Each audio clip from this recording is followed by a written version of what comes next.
ਬਾਈ ਜੀ ਆ ਮੈਂਸ ਖੜੀ ਹੈ ਪਿੰਡ ਕਲਾਣੇ ਤਹਿਸੀਲ ਬੁਢਲਾਡਾ ਜ਼ਿਲ੍ਹਾ ਮਾਨਸਾ। ਬਾਈ ਕੋਲੇ ਖੜੀ ਹੈ ਮੱਝ, 5ਵੇਂ ਸੂਏ ਸੂਊਗੀ, 5-4 ਦਿਨ ਲਊ ਸੂਣ ਦੇ ਬਾਈ।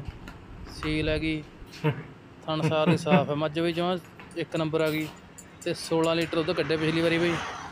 16 ਲੀਟਰ ਦੀ ਗਰੰਟੀ ਵੀ ਆਪਣੀ ਗੀ, ਬੰਦੇ ਕਹਿੰਦਾ ਵੀ ਆਪਣੀ ਗਰੰਟੀ ਹੈ। ਅਤੇ ਸਕਰੀਨ 'ਤੇ ਚੱਲ ਰਿਹਾ ਨੰਬਰ ਬਾਈ, ਸੰਪਰਕ ਕਰ ਲਓ ਜਿਹਨੇ ਦੁੱਧ ਪਾਉਣ ਵਾਸਤੇ, ਡੇਅਰੀ ਫਾਰਮ ਵਾਲਿਆਂ ਵਾਸਤੇ ਬਾਈ।